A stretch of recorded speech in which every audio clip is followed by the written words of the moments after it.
Deixa eu fazer um contato com o Bartolomeu Almeida. Ele está lá no Palácio de Karnak, está ao lado do governador Rafael Fonteles. E eu gostaria, inclusive, Bartolomeu, que a gente começasse essa conversa com o governador falando a respeito deste aplicativo que propõe saúde, o acesso mais fácil à saúde para os piauienses. Bartolomeu, uma ótima tarde para você. Uma ótima tarde para você, Joelson Jordani. Boa tarde para o telespectador que está ligado no Jornal do Piauí. Nós estamos falando aqui direto do Salão Azul do Palácio de Karnak, Joelson. É uma sexta-feira mais movimentada aqui no Palácio de Karnak. O governador tem uma agenda intensa, estava inclusive em atendimento agora, deu uma pausa para atender a gente. E ele chegou aqui, inclusive, estava no ar a reportagem da Neila, mostrando este aplicativo que foi lançado, inclusive, recentemente, chamado Saúde Digital. Nós vamos, como você falou, iniciar nossa conversa com o governador falando a respeito deste aplicativo aí, que poderá atuar nos 224 municípios, aqueles municípios que aderiram, então, a este programa da Secretaria de Saúde do Estado do Piauí. Governador, uma boa tarde para o senhor. A avaliação que o senhor faz, então, desse aplicativo, qual é o poder de alcance dele para a população e o que é que vai mudar no atendimento para as pessoas? Olha, realmente o aplicativo Piauí Saúde Digital tem sido uma revolução em termos de saúde pública no Piauí, no Brasil e no mundo. Então, cumprimento aqui todos os telespectadores da Cidade Verde, um abraço aqui também ao Joelson, e a você e a todos que nos assistem. Bom, a ideia que nós falamos desde o início do nosso governo é tornar o Piauí o estado mais digital do Brasil. O que isso significa? Usar a tecnologia, usar a internet, usar os recursos tecnológicos para melhorar, facilitar os serviços públicos à população. Então, temos diversos exemplos. Na saúde, o carro-chefe é esse que foi citado. Ou seja, o povo do Piauí, a partir do seu celular, pode ter acesso a consulta médica gratuita 24 horas por dia, 7 dias por semana, com o clínico geral, claro, que é quem faz esse primeiro atendimento.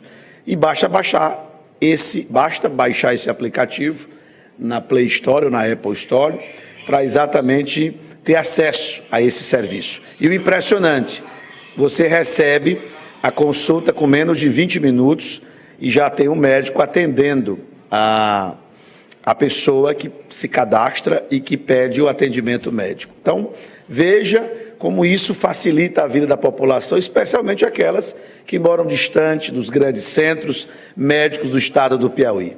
E, portanto, é isso que termina facilitando a vida do cidadão.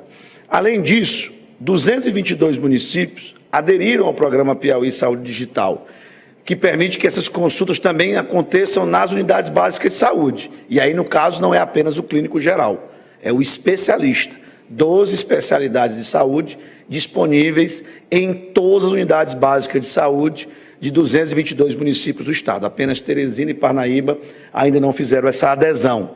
E, além disso, nós temos centrais de exames por imagem, que vão ser instalados, na verdade algumas já foram instaladas, mas serão 16 ao todo, em municípios polo do estado do Piauí, ou seja, quando o médico demandar uma tomografia, uma mamografia, um raio-x, um ultrassom, a pessoa se desloca a esse polo, fora do ambiente hospitalar, faz o exame, é laudado automaticamente e também vai para a base de dados do Piauí Saúde Digital.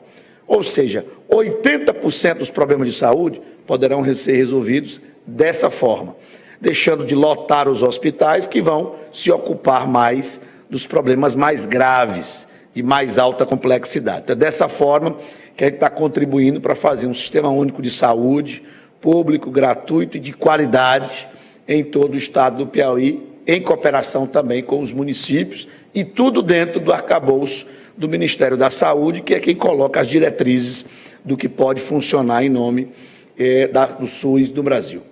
Joelson, nós temos outras pautas para tratarmos aqui com o governador. Nós sabemos que o tempo dele também é curto, ele está inclusive com uma agenda, deu só uma pausa, nós vamos dar sequência, portanto. O governador esteve ontem em Brasília, onde, juntamente com os demais governadores, participaram de uma reunião com a presença do ministro da Justiça, Ricardo Lewandowski, da Segurança Pública, da Justiça, e reunião que foi coordenada pelo presidente Lula. Inclusive, no momento, o governador se utilizou da fala, falando da importância da integração nacional, falando da constitucionalização deste Fundo de Segurança. Vamos ouvir aqui do próprio governador a avaliação que ele faz desta reunião e o que é que ele espera, então, em relação aos resultados, governador. Olha, parabenizar a iniciativa do presidente Lula. Nós sabemos que segurança pública é uma competência prioritária dos estados, que são os comandantes, os governadores das polícias civil e militar de cada estado e, portanto, a maior parte da problemática da segurança pública é realmente tarefa nossa dos governadores. Claro que a União também tem o seu papel, a sua competência. Então, quando a gente vê o presidente Lula, o ministro Lewandowski, entrar mais profundamente nessa discussão, convidar os governadores para aperfeiçoar a proposta, para levar ao Congresso Nacional, nós temos que louvar essa iniciativa. É claro que é apenas o começo do debate. A PEC que foi apresentada, o anteprojeto, ou seja, não foi ainda nem enviado para o Congresso Nacional, ele é o início desse debate. E já começou bem ouvindo os governadores, que são os principais responsáveis pela política de segurança pública no país. Então, todos os governadores, independente do partido político, tiveram a oportunidade de manifestar suas observações. Há pontos que são consensuais. Eu digo aqui, por exemplo, a constitucionalização do Fundo de Segurança Pública e o Fundo Penitenciário já é uma sinalização de aumento de recursos do governo federal para os estados, como ocorreu, por exemplo, com o Fundeb na educação. Então, eu acho que isso é uma medida consensual e urgente. O outro ponto, integração de dados a partir de uma coordenação da União. Não faz sentido cada estado brasileiro, por exemplo, tratar os boletins de ocorrência, os procedimentos policiais, de maneira muito diferente uns dos outros. Isso dificulta a integração entre os estados e com a União. E o crime hoje, principalmente o crime organizado, robustecido nos últimos anos e cada vez mais tecnológico, ele ultrapassa as barreiras dos estados e até do país.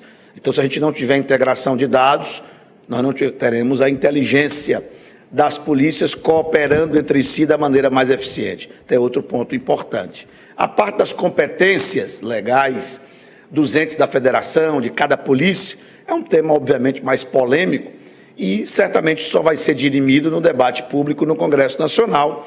As corporações têm que ser ouvidas, os interesses de todos os atores desse processo. E, como sempre é feito, o Congresso Nacional, após ouvir a sociedade, tem a sua palavra final e decide qual é a lei que vai prevalecer. O fato é que a discussão é salutar e a cooperação entre os entes federados, União, estados e municípios, é fundamental para o Brasil finalmente avançar firmemente no combate à criminalidade, sobretudo às organizações criminosas. Sobre esta integração de dados, o governador citou, por exemplo, o exemplo aqui do estado do Piauí, do combate a furtos e roubo de celulares, esse protocolo que é usado no estado do Piauí, que é referência, inclusive, hoje nacional. Governador, licença um pouquinho, vamos ao estúdio, tem uma pergunta do Joelson Jordão. Com você, Joelson. Governador, obrigado por nos atender, governador, obrigado por abrir esse espaço na sua agenda. Esse ponto polêmico que o senhor tratou, da questão da PEC da segurança, as polícias ou alguns governadores apresentaram questões em relação à autonomia dos estados, se eles poderiam ficar comprometidos, se essa autonomia poderia ficar comprometida. Pelo que a participação do senhor, a gente percebe que não é essa percepção do estado do Piauí. O que o senhor acredita que deve ser construído de diálogo para evitar que haja essa percepção dos governadores de uma eventual intervenção ou perda de autonomia dos estados em relação à segurança pública?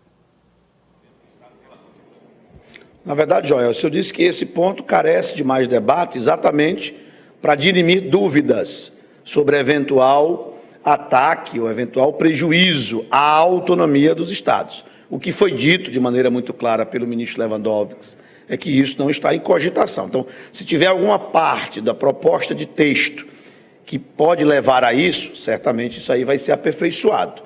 O que tem que acontecer é a coordenação melhor dos entes federados, que tem que ser feita a partir da União, que tem esse papel de coordenar as políticas públicas, mas respeitando, obviamente, a autonomia dos estados, até porque o crime tem natureza relativamente diferente, pelo menos o foco, em cada um dos estados do Brasil. Então, por exemplo, estados da Amazônia têm uma problemática relacionada às fronteiras muito maior do que outros estados. Estados que têm uma densidade populacional, áreas metropolitanas muito maiores, é outra realidade do crime, e por aí vai. Então tem que ter, obviamente, a autonomia dos entes federados, até porque o nome é federação, uma federação de estados, então se supõe certa autonomia dos estados brasileiros.